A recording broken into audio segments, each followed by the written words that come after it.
Europa no século XIX. Novos governos e velhos problemas. O Congresso de Viena, de 1814 e 1815, reuniu representantes das potências europeias e tinha como principal objetivo restabelecer as monarquias absolutas e as antigas divisões políticas, como no caso das fronteiras, na Europa pós-Napoleão. No entanto, essas decisões revoltaram diversos grupos sociais que se sentiram prejudicados pela permanência de velhos problemas. Nesse contexto, surgiram movimentos revolucionários inspirados nas correntes do liberalismo, nacionalismo, anarquismo e socialismo. O primeiro vai ser o liberalismo. O liberalismo político defendia a organização dos poderes do Estado em legislativo, executivo e judiciário.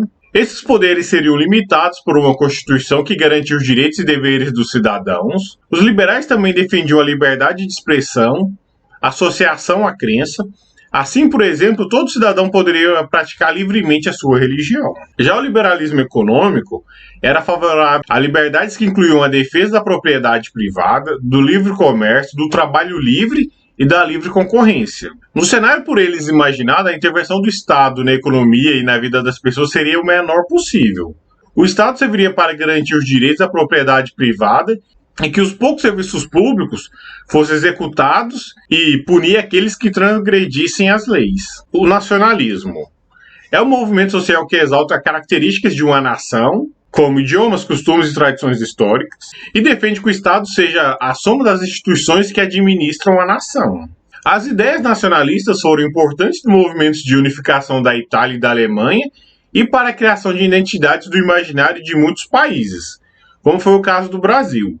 O exagero do nacionalismo pode gerar xenofobia, o que significa ódio e aversão a estrangeiros. Imperialismo na África e na Ásia. Imperialismo. No final do século XIX, os governantes dos países industrializados da Europa, do Japão e dos Estados Unidos passaram a disputar o domínio sobre regiões da África e da Ásia, onde viviam bilhões de pessoas. Essa política de dominação ficou conhecida como imperialismo. Entre outras coisas, as práticas imperialistas das grandes potências capitalistas visavam o acesso direto e a garantia do controle sobre novas fontes de matéria-prima, investimento do capital acumulado com a industrialização, exportação de produtos industrializados a um número maior de pessoas, ampliação de suas áreas de influência. Forma de dominação. Os países europeus promoveram negociações e guerras para dominar muitas sociedades africanas e asiáticas. A dominação estrangeira foi realizada também com a participação de exploradores, aventureiros, comerciantes, missionários religiosos e cientistas. O domínio imperialista nas sociedades africanas e asiáticas se estendeu por diversos campos da vida.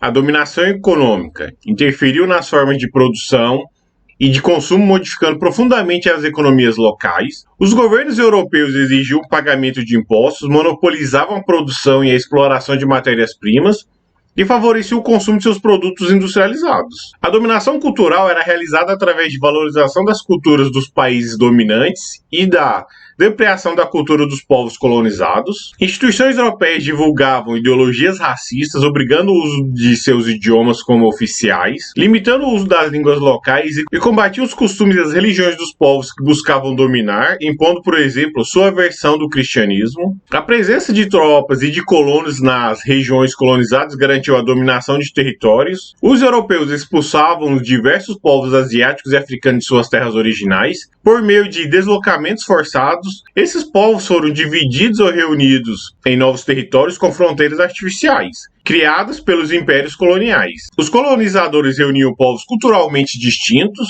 por vezes rivais, em um território e separavam outros que compartilhavam os mesmos valores, crenças, hábitos e línguas. Mito da superioridade. O mito da superioridade europeia é uma ideia falsa que foi muito difundida no contexto da expansão imperialista. Os defensores desse mito alegavam que os europeus eram superiores por serem de raça branca, a raça europeia, acreditavam em religiões cristãs e terem se industrializado. A partir dessa postura racista e etnocêntrica, os europeus defendiam que as culturas africanas, ameríndias e asiáticas eram inferiores. Esse discurso foi utilizado para justificações imperialistas na África e na Ásia, e também para marginalizar indígenas e negros nas Américas. Durante o século XIX, alguns cientistas europeus desenvolveram teorias racistas que foram incorporadas à política de diversos países. Segundo alguma dessas teorias, os seres humanos se dividiam em raças, que estariam em diferentes estágios evolutivos. Esses teóricos colocavam a si mesmos brancos, europeus e norte-americanos no topo dessa suposta escala de evolução.